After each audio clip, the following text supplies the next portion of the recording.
Sunod-sunod nga ang pag-guesting ni Jericho Rosales sa mga interview, despite ng kanyang busy schedule. Matatanda ang kamakailan lang ay na-interview siya ni Karen Davila at nagbahagi ng maraming kwento tungkol sa mga pinagdaanan niya sa buhay. At kahapon naman ay nakapanayam naman niya si Miss Maricel Soriano na kasama niya sa Lavender Fields. Saad ni Maricel, hindi daw tumatanda si Echo at nananatiling parang bagets pa din at napakagwapo.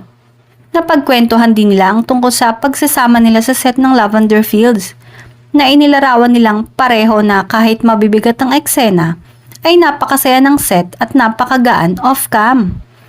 Tinanong ni Maria si Jericho kung kumusta na ba ang kanyang puso, kung sila na ba ng aktres na si Janine. Tumawa si Jericho at sinabing, "We're really happy. We're going steady.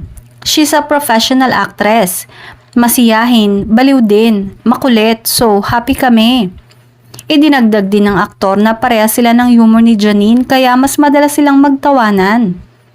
Binahagi din ng aktor na marami silang scene ni Janine kaya mas naging maganda ang kanilang working relationship.